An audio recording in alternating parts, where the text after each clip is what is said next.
Welcome to another episode of Complete Developer Podcast, the podcast by coders for coders about all aspects of creating your best life as a developer. I'm Will, the accomplished developer, author, and software architect. And I'm Beej, the journeyman developer sharing my journey in development. Complete Developer Podcast is supported by listeners like you. We are now on Patreon at www.patreon.com/Complete Developer Podcast. 2022 is over.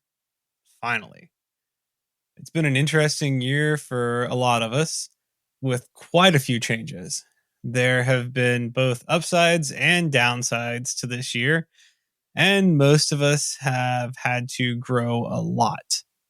This is the first episode of 2023. In this episode, we'll talk about the predictions we made for 2022 and whether or not we got them right. Then we'll give our predictions for 2023. But before we get started, Will, what's been predicting you lately? I don't know. Well, I was in Dallas chunk of last week. So it was my first air travel since before COVID. That wasn't that big of a deal. Going in, I had a whole row to myself. Nice. Coming back, not so much. I was in the middle seat and both guys on the sides were armrest hogs. So that was a little irritating.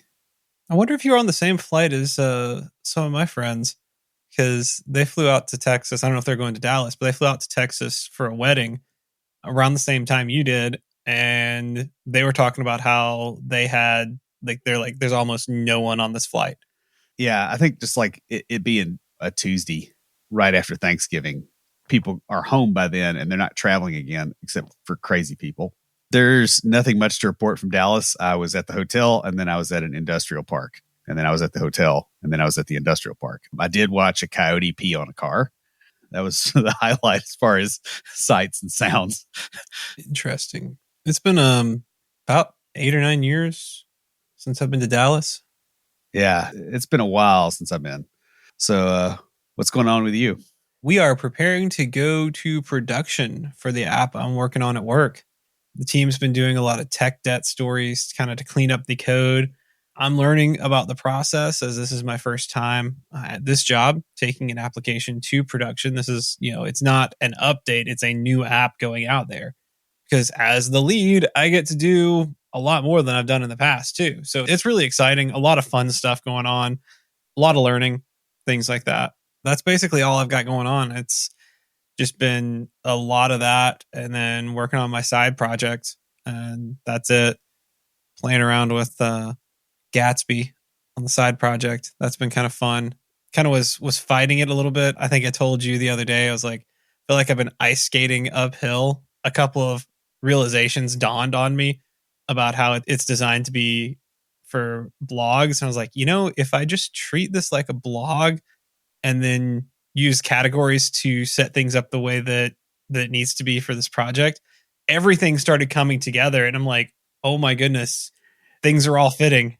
There's a couple of like weird mental phase shifts that you go through when you're dealing with that stuff, with the static site generator stuff. And just, it's a different type space than you're in. And it's a different workflow.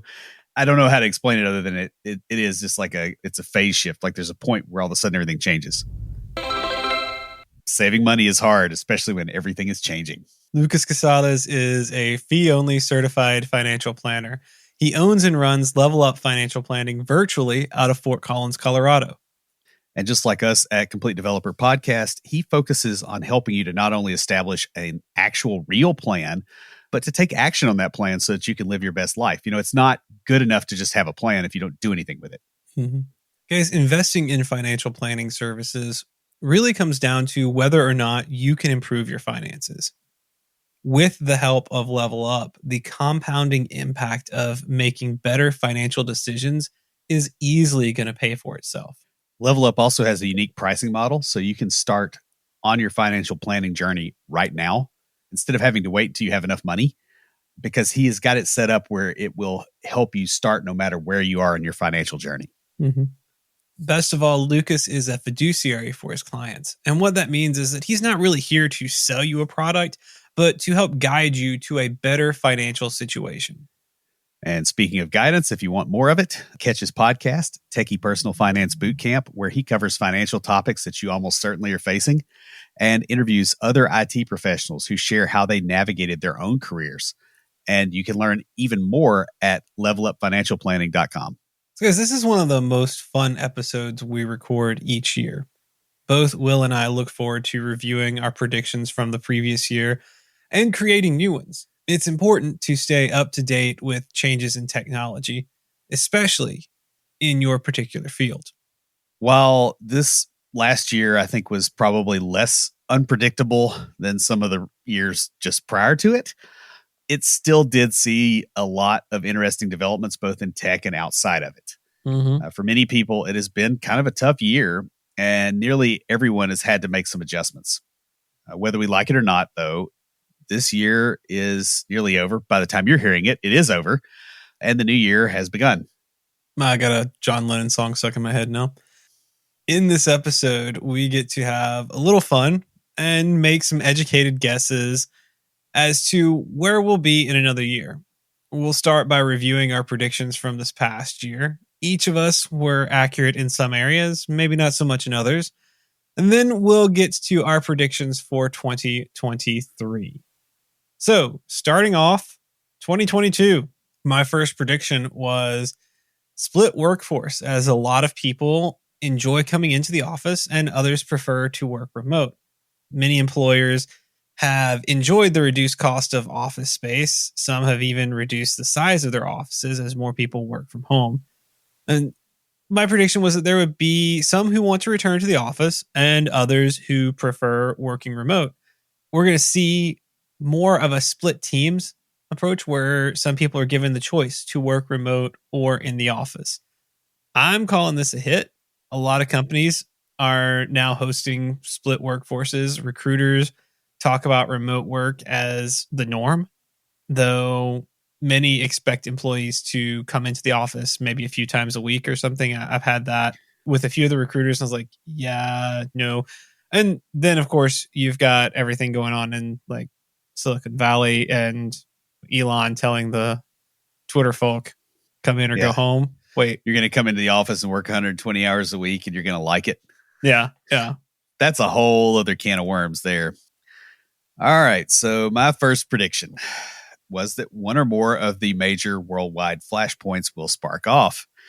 There's several good candidates, including Ukraine and Russia, Belarus and Poland, China and Taiwan, the Koreas, the South China Sea, Crimea, Saudi Arabia and Yemen, I think was one we talked about but didn't have on the list.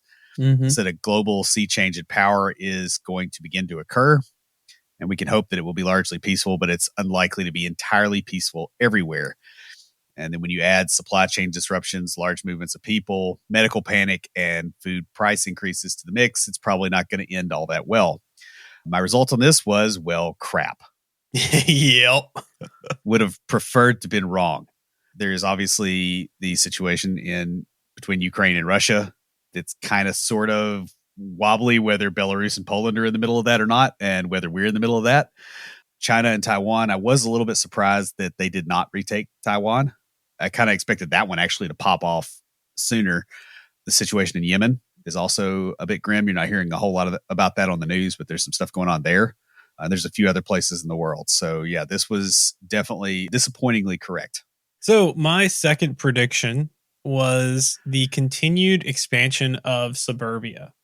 I'm already seeing it out where I live. They're turning farmland into neighborhoods as the older generation retires and passes away. Their children and grandchildren don't want to be farmers, so they sell to developers who split up the properties and build neighborhoods. Yeah, this is still happening, even more so.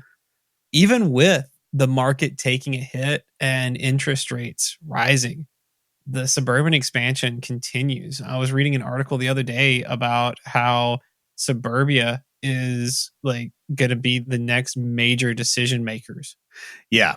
There's also the problems in the cities too that have not been dealt with to the satisfaction of the people. That's why they're moving.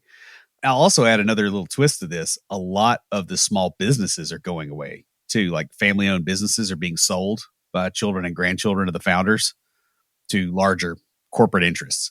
So it's not just land, it's like productive capacity. Everything that's not watching TV in a big house in the suburbs is getting sold off to somebody. I don't think that'll continue forever. I don't think so. I think we're going to eventually see a backlash in that, but we're not there yet. It won't be within the next year. I'm sure of that. Yeah, agreed.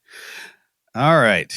My second prediction was that AI assisted to varying degrees software development will become more common and accepted. GitHub Copilot is kind of neat. And there were some recent changes in Visual Studio 2022 that were well liked at that point. They still are. I've still found that very impressive. It was predicting what I was about to type. I also found that a little bit, the more I thought about it, the more weird I found that. It's got some issues. It's not perfect. Yeah, I don't trust it. And I've worked with some junior developers who will just like implicitly trust that. And I'm like, no. Or doing the same thing with a refactoring tool. That was my favorite. Oh, get rid of unused method, except it's found by reflection. And you didn't check for that. Yeah. Again, it's a tool. I would say this is definitely a hit, but there have been some issues around the use of the AI or assistive technology. I hate calling it AI because it isn't. There was that article I sent you. Was that today that I sent it? Yeah.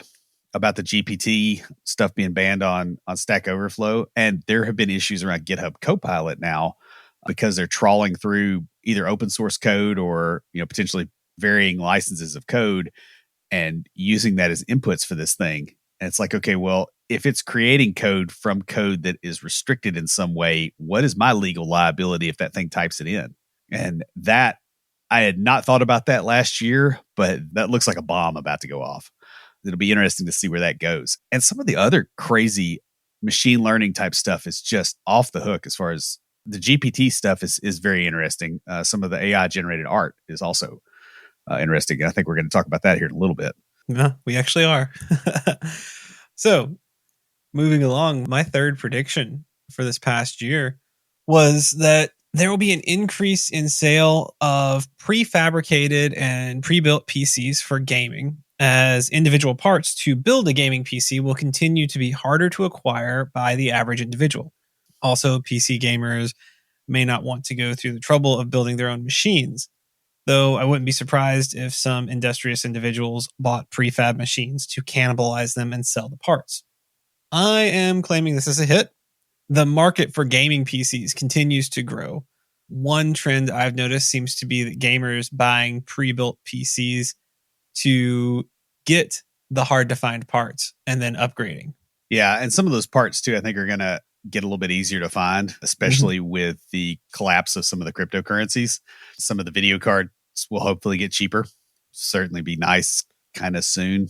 Yeah, I mean, personally, I'm not complaining about some of the cryptocurrencies going down and like even the NFT stuff.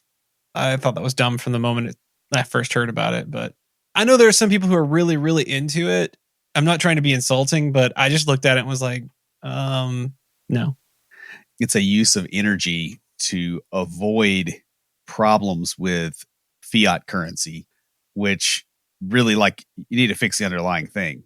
If we're having a crisis with CO2, then your cryptocurrency mining rig is part of that. And that's not producing food for people to eat or anything. It seems like we're trying to work around a problem that we should have corrected in other manners. Yeah. So I don't know that it's necessarily dumb. It's just, it feels hacky, I guess is how I look at it.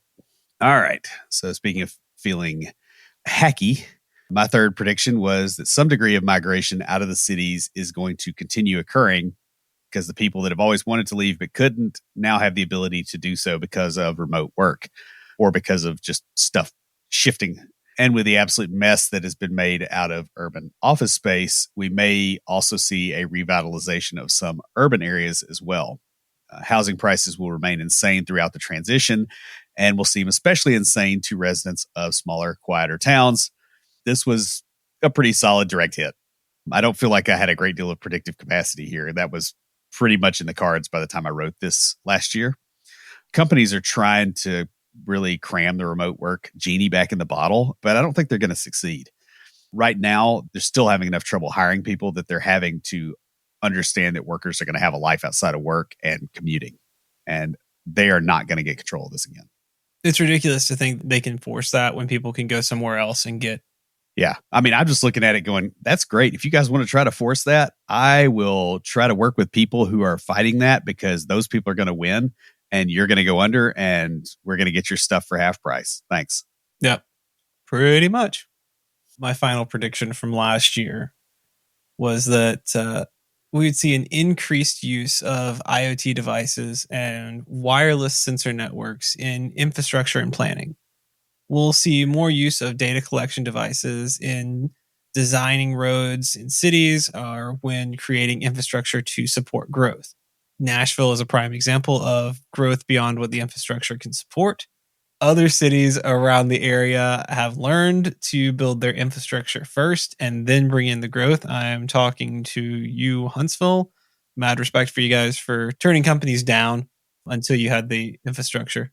And this is a city that, does like rocketry tests. Yeah. That was really wise of the city planners there. I wish they had done that here, but no, I get the tax bill instead. Yeah. So I'm calling this one a hit just because the articles that I've read around this, I know like here in Tennessee, we are using some devices and it's been slowly increasing. But the articles I'm reading from other areas are just showing a lot of increased use of like tablets and other like of smaller devices, maybe not so much the wireless sensor networks as much yet, but I think it's coming. I don't think we're quite fully there yet, but I foresee this being a big thing. I've seen more and more just through my travels around the eastern side of the United States between Cleveland, Ohio, and Gainesville, Florida, up and down the east side of the country, more and more uses of those types of devices on the roadways. So I'm claiming that this was a hit in progress. Yeah. And I'll also add that the wireless networks, the sensor networks, those things, there's kind of a network effect. Like you have to have the stuff, like literally for them to be there, for, especially like type mesh type networks, like the devices have to be there for the network to exist. So it'll get there. It's one of those things that I know certain areas they're testing these out, and like I kind of keep up with it because I find it fascinating. So it's not as far along as I thought it would be. We had some supply chain issues and some other things I think that kind of held it back from where I thought it would be, but it is still coming along. Speaking of things that went slower than thought, my fourth prediction for last year was that schools are going to start getting a better handle on remote learning. While we can expect the default to be classroom learning, a lot of school systems, teachers, parents, and various other education-related positions have really learned a lot in the past 2 years. They had to. By now, some products that people brainstormed during the early part of the pandemic are going to start kind of hitting the market, and we'll start seeing those become more commonplace. I said it's not going to revolutionize education, but it will likely make it more resilient in the face of future pandemics, snow days. If the Super Bowl is being hosted in your town and your school's downtown, close to the stadium, maybe you just do it remote, those kind of things. And I would say that this is definitely better than it was during the early pandemic. But I think I really kind of underestimated just how long the development cycle is to get tech out and adopted in that space. It's just not all the way there yet, but now people are aware of it. So it is going. It's not going to happen inside of a year. Probably looking more like 5 to 10. I'm just wondering who goes to school on a Sunday. Well, I'm thinking like the day after the Super Bowl, right? Because you still got a bunch of people downtown probably leaving. So you got like traffic issues and all that kind of stuff. There's other events that do happen during the week sometimes too. So that was the first thing I was thinking of, because I think Nashville's probably trying to get a Super Bowl out here at some point. Our stadium's too small. We'll have to wait till the new one's built. Oh, well, they had to build a new one at my expense. They're already planning on that. Oh, I know. Yeah. Oh, we don't have any money for the homeless or anything else. Let's build a stadium. That was one of the things that people questioned when they built the stadium the first time. Like, it's too small to host a Super Bowl. Why? Like, if you want to do that, why are you building it like that? But again, not the best of planning. It happens. But yeah, no, like I'm thinking like CMA Fest and that sort of stuff. I actually think some of the schools in Nashville let out for that. My hometown, they let out for the fair. There's like fair day on Friday, because it's a Friday in September and half the kids aren't going to be there anyway. So get it over with. That's smart. All right, guys, let's go ahead and move on into our predictions for 2023. So Will kind of hinted at it because he read through my predictions, I'm sure. But I am predicting there will be a boom of AI created art. I've been sort of following this. It's kind of interesting. We're already seeing some AI artwork that is selling within the art community. I know some of the stuff because I follow both from the AI perspective and from the art perspective. And some of the criteria that they have, like, artwork has to sell for so much amount, have already been met. Though, personally, I think that's sort of because artwork is subjective. And if you got someone who wants it to sell for that amount, they're going to pay that amount for it, if you know what I mean. Yeah. So I got to add on the AI art. I don't know if you've seen this on YouTube, but there's like music videos that they've done with classic rock. So they did one with Black Sabbath War Pigs, and they took the lines and used them to generate art. And that plays during and it's wild looking. Oh yeah. Yeah. You got to see that. Yeah. I haven't seen that one, but I've seen some others. Yeah. Don't Fear the Reaper was another. They had some pretty wild. Ooh. Like, you got to get the ones that have a little bit out there lyrics. Yeah. Yeah. But man, I'd like to see The Sound of Silence. Yeah. We need to find that. I'll have to look for that after. That would be really good. But my prediction, though, is this is going to trickle down to the regular buyer. Like, we may even start seeing AI generated artwork in some big stores like Target within the year. That said, with the prevalence of the AI artwork, even stories, I've been reading about AI written stories. Yeah. Human created and original works are going to become a premium because AI can just generate. And it's going to eventually flood the market. I don't know if it'll happen within this year. It's very possible because of how fast it can, to the point where anything created by a human may increase in value just because it is actually created by a human. Well, and it may increase in value to the human that created it. I'm just thinking like what people can sell their art for, which from one perspective, I'm like, oh, that's awesome because my friends who are artists can make more money selling their art. But on the other side of it is, oh man, I'm going to have to spend more money on art.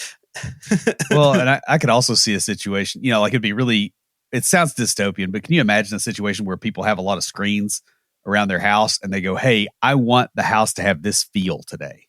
And the AI just like changes the art. Oh, yeah. I actually knew a guy who had his walls covered in the LEDs. Yeah. Oh, can you imagine that though for somebody who is a writer? It's like, hey, I'm writing this scene right now, or this piece of music, and I want my room to have this feel while I'm doing it to drive my creative process. It sounds really cool, but it's really, really bad on your eyes. He had to actually take down all his stuff because he was literally having vision problems because of it. Yeah. I mean, they got to fix that. There's some stuff in there that is quite cool. And I also think a lot of this too. What you're talking about though is not an input, not an output. Yeah. It's not, oh, hey, generating it. It's, you set this up. I'm talking about like actually AI created artwork. Yeah. Oh, I mean, I am too, but I'm thinking about it more as it is not the endpoint. It is something that you can take and you make human generated stuff. Like it's a damage multiplier for the other stuff that we do. Cause that's what all of our other tools are. Right. Like, you have a lever because you can't lift enough and you have AI, but I think this may not work like we think it's going to. I foresee there being a flood of AI artwork, which is going to actually push up the value of human created, which is, like I said, a good thing for my friends who create art. Yeah. And it's going to inspire people too. Like, look at how many people that play musical instruments that started listening to the music in Star Wars.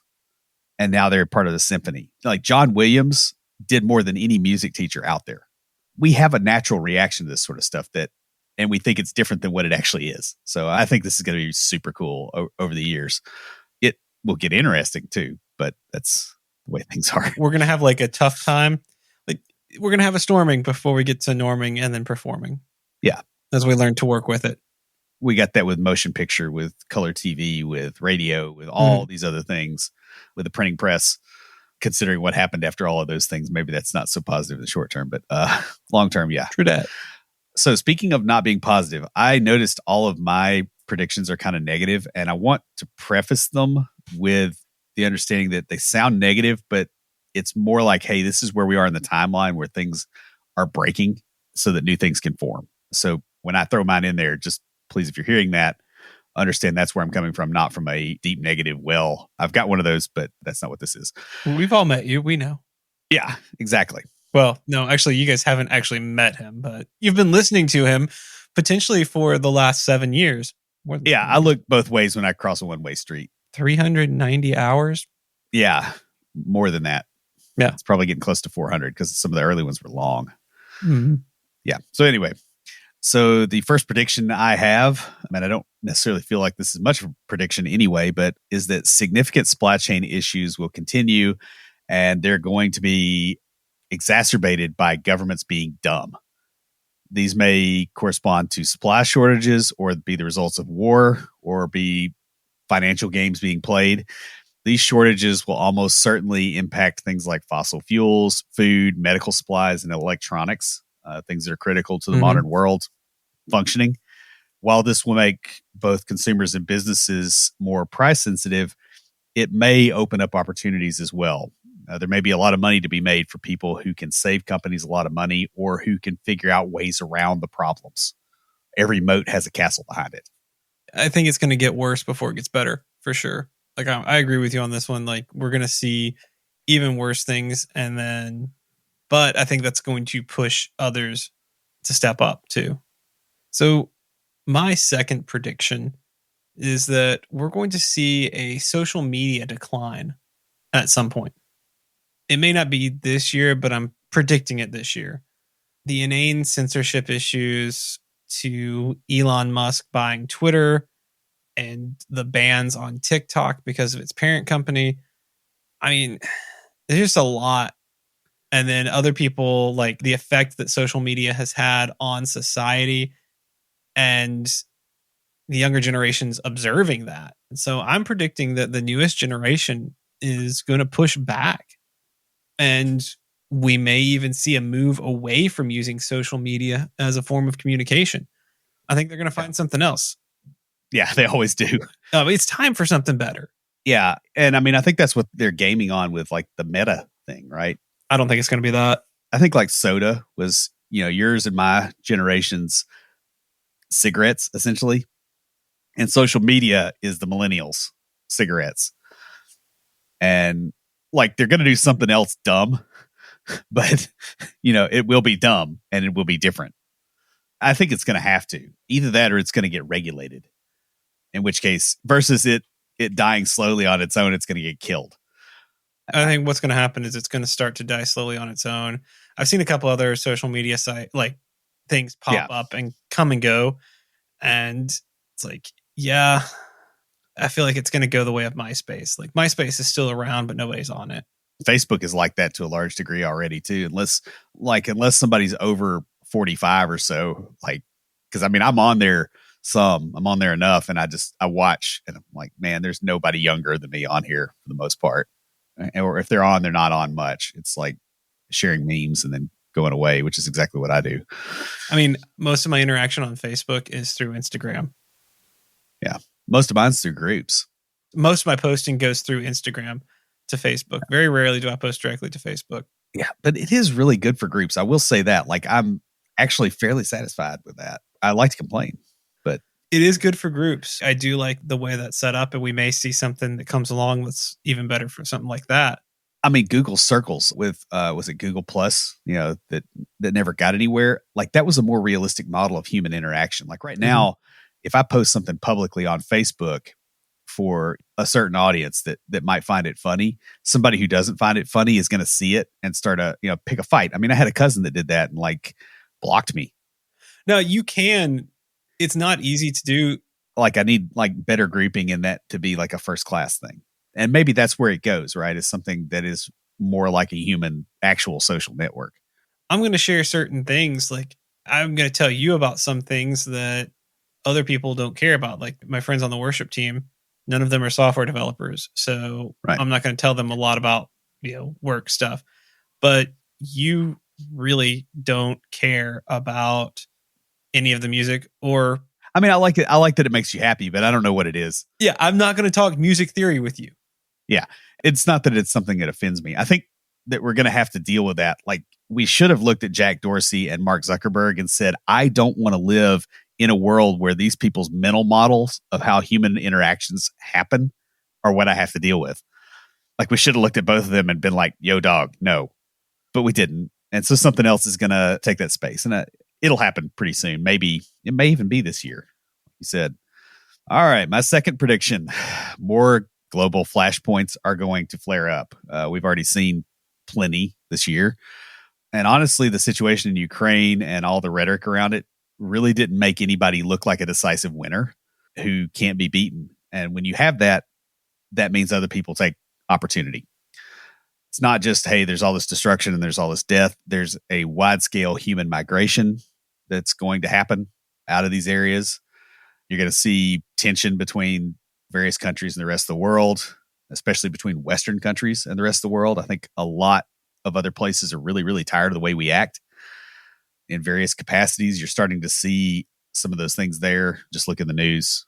It doesn't matter when this comes out, you'll see it. And I think the Western countries really want to maintain a degree of control that they actually never had.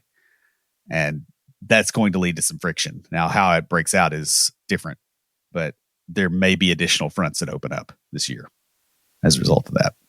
It's going to be interesting because I'm already seeing some of it. And my next point, it actually goes along with this. I purposely chose to put it after yours. After I'd written it up, I read through yours. I was like, oh, let me move this down just because I thought yours made more sense to come before mine. But yeah, I for sure see a lot of hot spots around the world, both with what you're saying with the Western culture, but also just internal hot spots as well.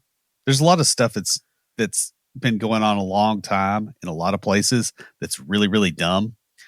And once you have a little bit of an economic turmoil, like, all the other stuff pops off.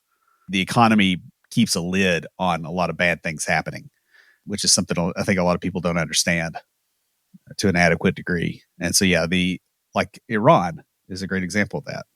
Yeah. Speaking of which, that is my third prediction, is that we're going to see some renewed turmoil in the Middle East.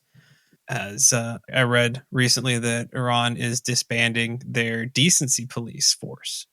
And as of this recording, they are considering removing or revising some of the laws around what women are required to wear in public.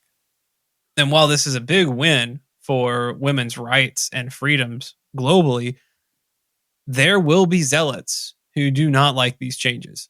I mean, I'm not going to mince words. There are going to be people who don't like these changes.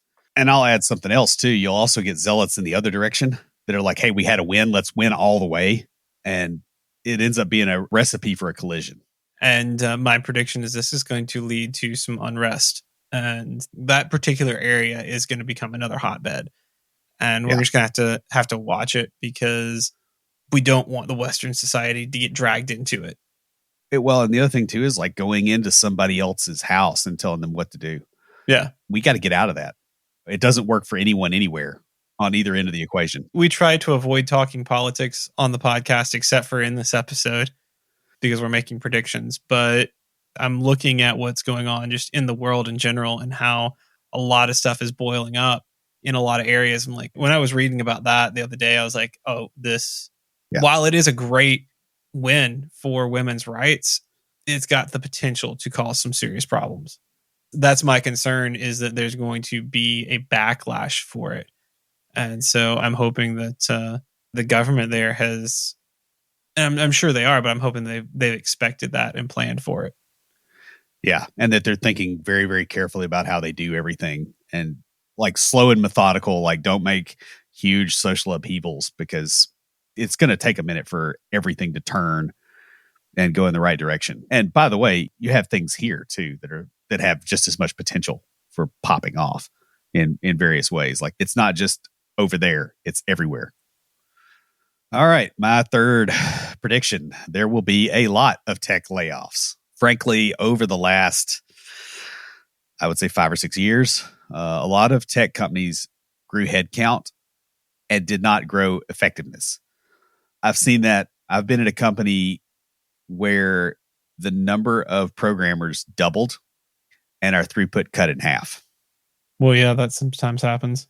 I mean, and the thing was, there's kind of a perverse incentive structure, but there's also kind of a tendency to over engineer stuff, and it creates a lot of make work, which, hey, yeah, people get paid until the company hits the wall and you got to lay a bunch of people off.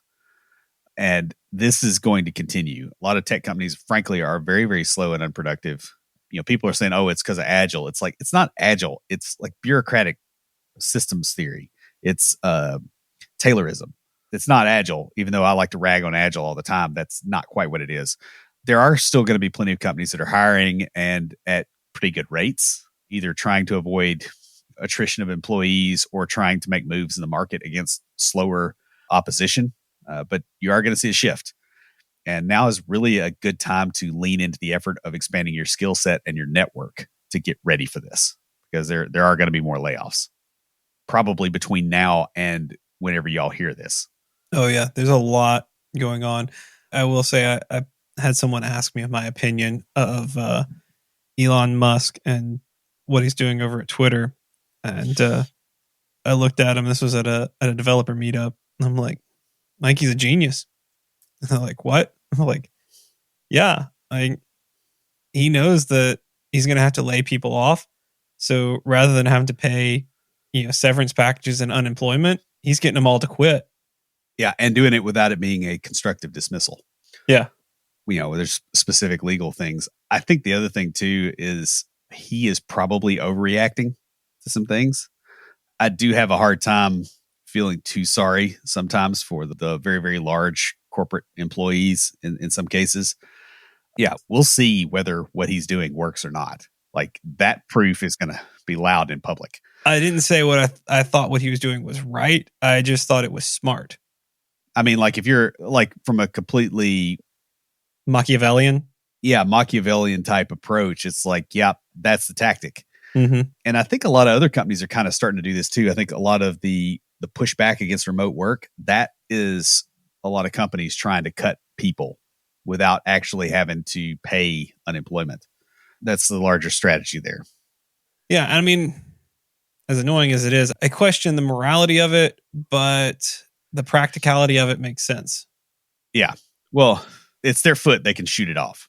Yeah, there is that. You're going to develop a reputation. I actually had a conversation with a recruiter earlier today who was trying to recruit me for a company who has kind of a bad reputation in the local market. And I know who you're talking about. Yeah. And I was like, hey, I'm only saying, because I told him, I told him about that. And I was like, I'm only telling you this because I want to see that change.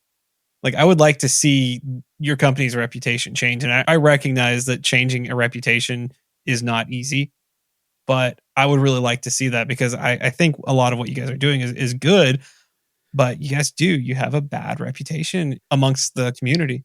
If it's the company I'm thinking of, their founder / CEO regularly chews on his own foot. I mean, he just can't keep it out of his mouth, especially on YouTube and stuff. So yeah, it'll change when he leaves. Probably. Yeah. But like I said, a lot, I use some of their products and a lot of the stuff is really good. I wouldn't want to work for them because of things I've heard from former employers or employees, I guess I should say, and stuff. So yeah. And former people that did contract work for them, even decent sized companies. I've heard some stuff. And yeah, I think you're going to see a lot of that kind of thing in the mix with the tech layoffs. We're in for interesting times at best. Just be ready and you will find something better. Promise. There's way too much work out there for it to be otherwise.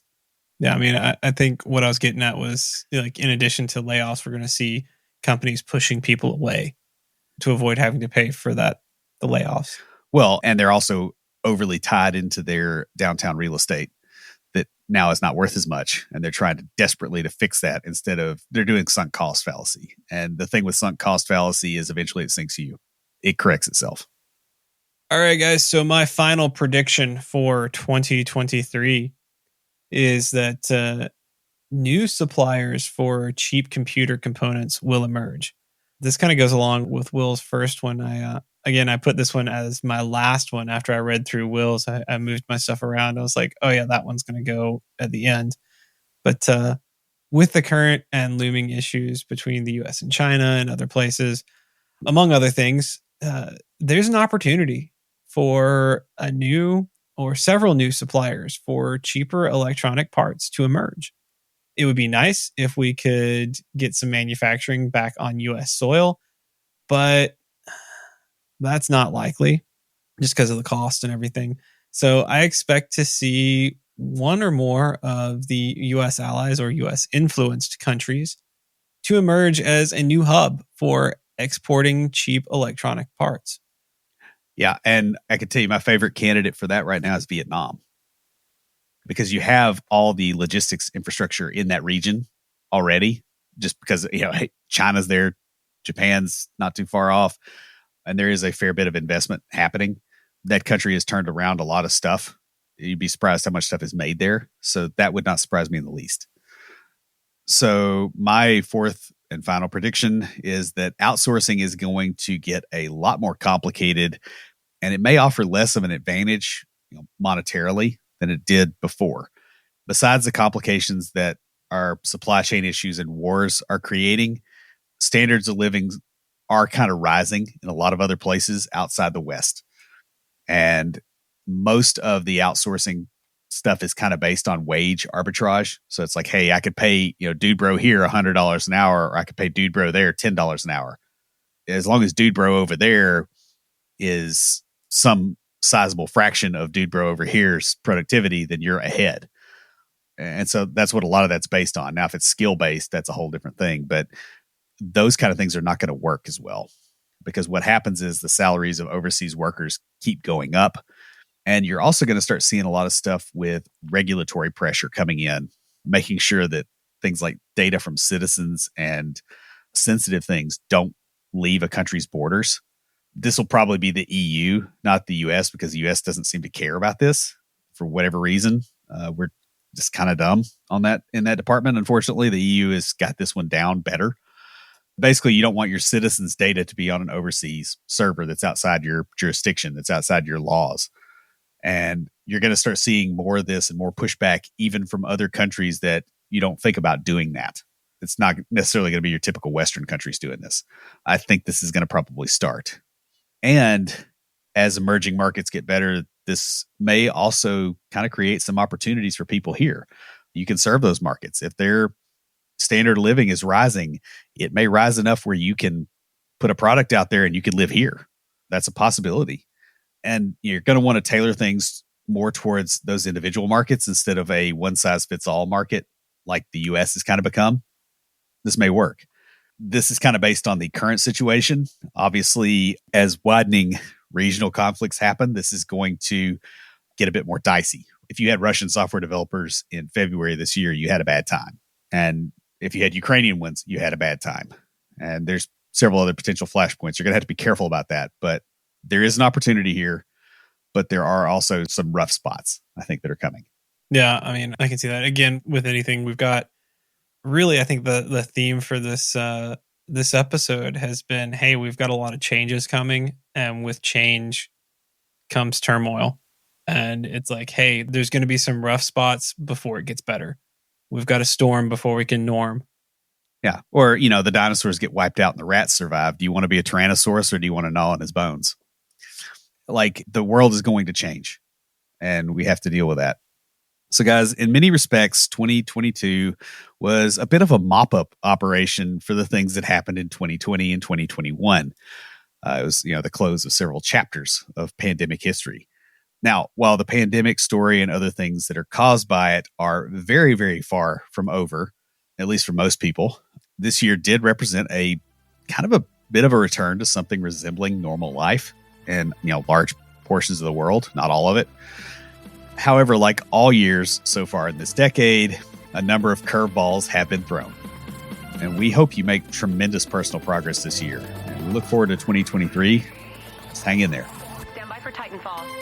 If you have a question or comment, please email us at neckbeards@completedeveloperpodcast.com. Our theme music is an excerpt from Stand By for Titanfall by Pure Bells, available on SoundCloud and licensed through Creative Commons. For references, show notes, and extra tips and insights, be sure to check out the website at completedeveloperpodcast.com. Help us make the show possible by supporting us on Patreon at patreon.com/completedeveloperpodcast. You'll get extras, including a weekly aftercast where we discuss the topic of the week and bonus material with some of our patrons. You can also follow us on Twitter @CompleteDevPod, like our page on Facebook, and follow us on Instagram to keep up with news about the show. Join the conversation anytime via Slack by signing up at slack.completedevelopernetwork.com. Thanks for listening. See you next time.